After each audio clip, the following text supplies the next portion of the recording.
வணக்கம் நேர்களே, இது ஷர்மிளா டாக்கீஸ். நான் உங்கள் டாக்டர் ஷர்மிளா. பாரதிய ஜனதா பார்ட்டி அப்படின்னு சொல்றதுக்கு பதிலா பாரதிய பப்ளிசிட்டி பார்ட்டி அப்படின்னு கூட சொல்லலாம். ஏன்னா அந்த அளவுக்கு பப்ளிசிட்டி பைத்தியம் அந்த பார்ட்டி அப்படிங்கிறது நமக்கு தெரியும்.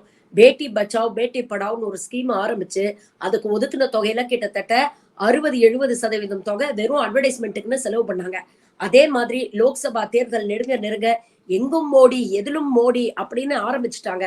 ஏற்கனவே பாத்தீங்கன்னா 80 கோடி மக்களுக்கு நாங்க இலவசமா அரிசி குடுக்குறோம், பருப்பு குடுக்குறோம் அப்படின்னு சொல்லிட்டு அந்த பாக்கெட்ல எல்லாம் இப்போ மோடியுடைய படத்தை போட்டு விளம்பரம் செய்வதற்கு 500 கோடிக்கு மேல இந்த அரசாங்கம் செலவழிக்குது அப்படிங்கிற ஒரு குற்றச்சாட்டு வெளியே வந்திருக்கு. அதே மாதிரி ரயில்வே ஸ்டேஷன்ல எல்லாம் பாத்தீங்கன்னா ட்ரெயினை இம்ப்ரூவ் பண்றதுக்கோ இல்ல ட்ரெயின் ட்ராக்கை பழுது பார்க்கறதுக்கோ இல்ல எம்ப்ளாயீஸை போட்டு ட்ரெயினை நேரத்துக்கு ஓட்டுறதுக்கோ இவங்களுக்கு எல்லாம் முடியல. ஆனா அங்கங்க மோடி செல்ஃபி பாயிண்ட் அப்படின்னு ஒண்ணு வச்சு அதுக்கு 8-10 லட்சம் ரூபாய் செலவழிச்சு பல கோடிகள் இந்த மாதிரி செலவழிச்சு எல்லா இடத்துலயும் மோடியோட செல்ஃபி எடுக்கணும் அப்படின்னு மோடி செல்ஃபி பாயிண்ட்ஸ் ஏற்படுத்தி இருக்கிறாங்க அப்படிங்கறதையும் பாக்குறோம். விட்டா டாய்லெட் கூட தான் மோடி கட்டினாரு. டாய்லெட் வாசல்ல கூட மோடியோட படத்தை போட்டுருவாங்களோ என்னமோ நமக்கு தெரியாது. ஆனா இதை விட கேவலமான ஒரு கூத்து யாராவது பண்ண முடியுமான்னா அந்த மாதிரி ஒரு கூத்தும் நடந்திருக்கு. எங்க நடந்திருக்குன்னு பாத்தீங்கன்னா ஆந்திர பிரதேஷ்ல நேத்து லோக்சபா தேர்தல் பிரச்சாரத்துக்காக வீடு வீடா போய் 600 காண்டம் பேக்கெட்ஸை இவங்க விநியோகம் பண்ணியிருக்கிறாங்க. இந்த பிரச்சனை எப்படி ஆரம்பிக்குது அப்படின்னு பாத்தீங்கன்னா, முதல்ல வைஎஸ்ஆர் காங்கிரஸ் தெலுங்கு தேசம் பார்ட்டியை அசிங்கப்படுத்துறோம் அப்படின்னு சொல்லிட்டு அவங்க வீடு வீடா போய் காண்டம்ஸ் டிஸ்ட்ரிபியூட் பண்றாங்க அப்படின்னு அத ஒரு வீடியோ எடுத்து அதை வைரல் பண்றாங்க. இதை வைரல் பண்ணோன்னே எங்களை மட்டும்தான் நீங்க போட்டு கொடுப்பீங்களா, உங்களையும் நாங்க போட்டு கொடுப்போம் அப்படின்னு பதிலுக்கு தெலுங்கு தேசம் பார்ட்டி வைஎஸ்ஆர் காங்கிரஸும் பாருங்க அவங்களுடைய கட்சிய படத்தை போட்டு காண்டம் பேக்கெட்ஸை விநியோகம் பண்றாங்க அப்படின்ட்டு அதையும் வீடியோ எடுத்து போட்டு 2 பேரும் மாறி மாறி சோசியல் மீடியால அடிச்சுக்கிறத பார்த்தா படு கேவலமா இருக்கு. ஒரு பக்கம் தெலுங்கு தேசம் பார்ட்டியோடைய ஆளு சொல்றான், ஏன் நீங்க காண்டம் பேக்கெட் கொடுக்குறீங்க அப்படின்னு கேட்டா, ஏற்கனவே மக்கள் தொகை ஜாஸ்தி ஆயிடுச்சு, இனி எலெக்ஷனுக்கு எலெக்ஷன் மக்கள் தொகை ஜாஸ்தி ஆயிட்டே இருந்தா அதுக்கு தகுந்த மாதிரி நாங்க வாக்காளர்களுக்கு காசு கொடுக்க வேண்டியிருக்கோம், அதனால இதை கொடுக்குறோம் அப்படின்றான். இன்னொரு பக்கம் வைஎஸ்ஆர் காங்கிரஸ் பாத்தீங்கன்னா தெலுங்கு தேசத்தை நோக்கி ஒரு கேள்வி எழுப்புறாங்க. இப்ப நீங்க காண்டம் கொடுக்குறீங்களே, அடுத்தது என்ன வயாகரா கொடுப்பீங்களா அப்படிங்கிற அளவுக்கு எவ்வளவு தரம் தாழ்ந்து எவ்வளவு சீப்பா ஒரு அரசியல் கட்சிகள் நடந்துக்க முடியுமோ அந்த அளவுக்கு சீப்பா நடந்துக்கிறாங்க. இந்த வீடியோ சோசியல் மீடியால வைரல் ஆகுது. ஒரு பக்கம் கேலி கிண்டல் இருந்தா கூட இன்னொரு பக்கம் எவ்வளவு அருவருக்கத்தக்க தரைக்குறவாக ஒரு லோக்சபால ஒரு எலெக்ஷன் ஜெயிக்கணுங்கிறதுக்காக எந்த அளவுக்கு கேவலமா இந்த கட்சிகள் இறங்குது அப்படிங்கறத விமர்சனம் பண்ணக்கூடிய நெத்திசன்களும் நிறைய பேர் இருக்கிறாங்க அப்படிங்கறத நம்ம பாக்குறோம். நம்மளை பொறுத்த வரைக்கும் 2-3 விஷயங்கள் நான் சொல்ல வேண்டியிருக்கு. ஒண்ணு, இந்த நாடு சுதந்திரம் பெற்று இதை ஒரு ஜனநாயக நாடாக அமைக்கணும் அப்படின்னு நினைச்சு புரட்சியாளர் அம்பேத்கர் ஒரு கான்ஸ்டிடியூஷனை ஃப்ரேம் பண்ணும்போது அவர் என்ன நினைச்சாருன்னா, நாட்டில் இருக்கக்கூடிய மக்கள் உழைத்து வரி அப்படிங்கிற பேர்ல நாட்டுக்கு ஒரு வருமானத்தை ஈட்டு கொடுக்குறாங்க. அப்ப அதை பொறுப்பாக செலவழிக்க வேண்டிய ஒரு அரசாங்கம் அதோடைய கடமையை செய்யணும். அதற்காக நாட்டு மக்கள் சில பேரை தேர்ந்தெடுத்து அரசாங்கத்துல ஒரு பொறுப்பை கொடுத்து அமர வைக்கிறாங்க. அப்ப நியாயமா பார்த்தா இவங்க எல்லாருமே government servants of the people, மக்களுக்காக உழைக்கணும் அப்படிங்கிறதுக்காக தேர்ந்தெடுக்கப்பட்டவர்கள்.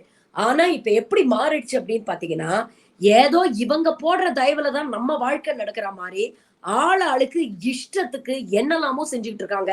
ஒரு பர்சனல் லைஃப் எது, ஒரு பொலிட்டிக்கல் லைஃப் பர்சனல் லைஃப்குள்ள எது வரைக்கும் நுழையலாம், அதோட லிமிட் என்ன அப்படிங்கறதெல்லாம் சுத்தமா மறைஞ்சு போச்சு.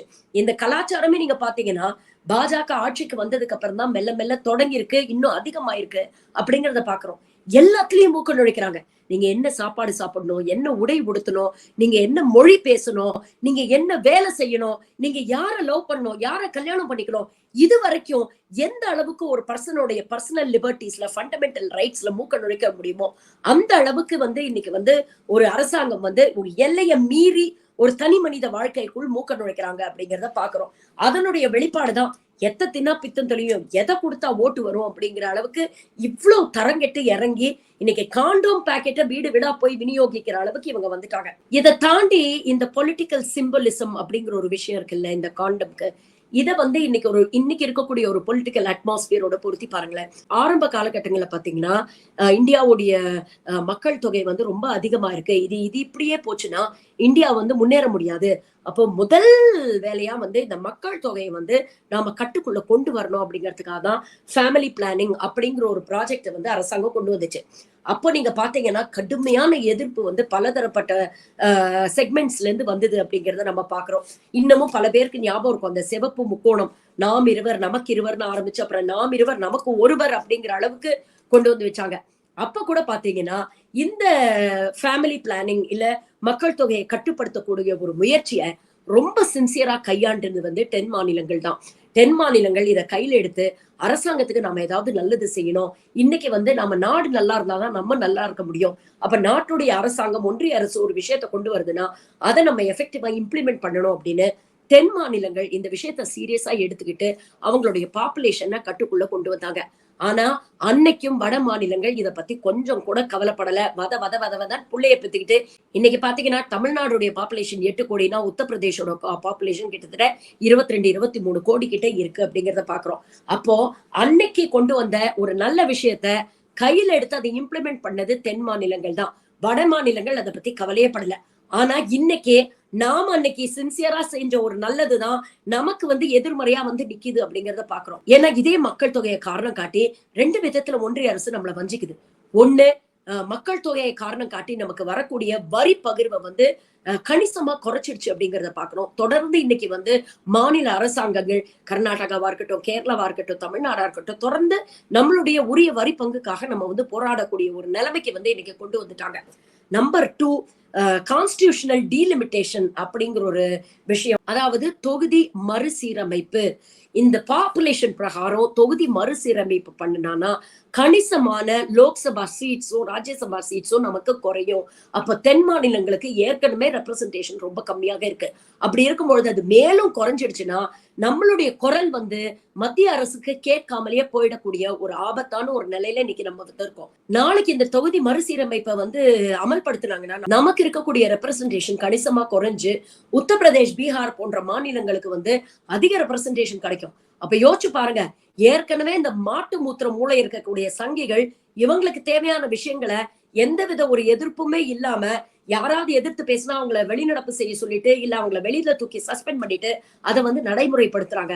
இந்த லட்சணத்துல இன்னும் நமக்கு ரெப்ரசன்டேஷன் குறைஞ்சு போயிடுச்சுன்னா நம்மளுடைய குரல் ஒன்றிய அரசுக்கு வந்து கேட்காமயே போயிடும். நம்மளுடைய மாநில உரிமைகள் வந்து நிலைநாட்ட முடியாத ஒரு சூழ்நிலைக்கு வந்து மாநிலங்கள் தள்ளப்படும் அப்படிங்கிற ஒரு அபாயமும் இருக்கு. இன்னைக்கு நிலைமை எப்படி ஆயிடுச்சுன்னா, கவர்மெண்ட் சொன்னதை சின்சியரா ஃபாலோ பண்ண தென் மாநிலங்கள் வஞ்சிக்கப்படுகின்றன. கவர்மெண்ட் பாட்டுக்கு சொல்லிட்டு போட்டோம், நமக்கு என்ன கவலை, நாம வதவதன் குழந்தைய பெத்துப்போம் அப்படின்னு பெத்துக்கிட்ட வட மாநிலங்கள் இன்னைக்கு இதனால வந்து லாபம் அடைகின்றன அப்படிங்கிறது தான் உண்மை. ரீசெண்டா நிதிஷ்குமார் வந்து பீகார் சட்டமன்றத்துல இந்த கான்ட்ராசெப்ஷனை பத்தி பேசினாரு. உடனே நீங்க பாத்தீங்கன்னா பெண்களை வந்து அசிங்கப்படுத்திட்டாரு, பெண்களை அவமானப்படுத்தி பேசிட்டாரு அப்படின்னு பிஜேபி வந்து தத்தகா புத்தகன்னு குதிச்சாங்க. ஆனா உண்மையிலேயே இன்னைக்கு நாட்டுல வட மாநிலங்கள்ல குறிப்பா இருக்கக்கூடிய நிலைமை என்ன தெரியுமா? பல பேர் காண்டம் அப்படிங்கிற ஒரு வார்த்தையை சொல்றதுக்கே தயங்குறாங்க அப்படின்னு ஒரு ஆய்வறிக்கையில வந்து சொல்றாங்க. 10 ஆண்கள்ல ஒரு ஆண், குறைந்தபட்சம் ஒரு ஆண் தான் வந்து இந்த காண்டமும் வந்து அவங்களுக்கு தெரியுது, அது எப்படி யூஸ் பண்ணணும்னு தெரியுது, இது மூலமாக கருத்தடை எப்படி செய்யணும் அப்படின்னு தெரியுது அப்படிங்கறதையும் அந்த ஆராய்ச்சி சொல்லுது. அந்த சர்வேல என்ன சொல்றாங்கன்னா, நாட்டுல 9% ஆண்கள் தான் காண்டம் யூஸ் பண்றாங்க. மாறாக இன்னைக்கு பிரைம் கான்ட்ரசெப்டிவ் மெத்தட் என்ன அப்படின்னு பாத்தீங்கன்னா 40க்கும் மேற்பட்ட பெண்களை வந்து கருத்தடை ஆபரேஷன் செஞ்சுக்க சொல்றாங்க. அதுதான் வந்து இங்க வந்து நிலைமையா இருக்கு, குறிப்பாக வட மாநிலங்கள்ல நிலைமையா இருக்கு அப்படின்னு. இன்னொரு சுவையான செய்தியை இதோட ஷேர் பண்ணிக்கிறேன். கடந்த மே மாதம் மத்திய பிரதேஷ்ல வந்து ஒரு பழங்குடியினர் சமூகத்துல அரசாங்கம் வந்து மாஸ் மேரேஜ் கண்டக்ட் பண்ணி வச்சாங்க. அப்ப மேரேஜ் எல்லாம் கண்டக்ட் பண்றாங்களே, நமக்கு கிஃப்டா நிறைய விஷயங்கள் கொடுப்பாங்க அப்படின்னு அந்த பழங்குடி மக்கள் எதிர்பார்த்தோன்னே மத்திய பிரதேஷ் அரசாங்கம் அவங்க கையில வந்து ஆளுக்கு வந்து கான்ட்ரசெப்டிவ் பில்ஸும் காண்டம்ஸும் வந்து கிஃப்டா கொடுத்தாங்களாம் ஒவ்வொரு தம்பதியருக்கும். ஏன்னா அந்த அளவுக்கு இன்னைக்கு பாப்புலேஷன் பர்த் கண்ட்ரோல் அப்படிங்கிற ஒரு விஷயம் வட மாநிலங்கள்ல ஒரு அத்தியாவசிய தேவையா இருக்கு. அப்போ இது போன்ற விஷயங்களை ஒரு பொலிட்டிக்கல் கேம்பெயினா நீங்க எடுத்துட்டு போகணும், ஒரு சோசியல் அவேர்னஸ் கேம்பெயினா எடுத்துட்டு போகணும். அதை விட்டுட்டு ஒரு ஓட்டு அரசியலுக்காக மாறி மாறி ஒரு சென்சேஷன் கிரியேட் பண்ணணும், ஒரு கான்ட்ரவர்சி கிரியேட் பண்ணணும் அப்படிங்கிறதுக்காக ஒரு நல்ல ஆப்பர்ச்சுனிட்டியை இந்த பொலிட்டிக்கல் பார்ட்டிஸ் வேஸ்ட் பண்றாங்களோ அப்படிங்கிற வருத்தம் தான் நமக்கு தோணுது. இந்த 2024 தேர்தல் முடியறதுக்குள்ள இன்னும் என்னெல்லாம் கூத்த நம்ம பார்க்க போறோமோ எனக்கு தெரியல. நன்றி, வணக்கம்.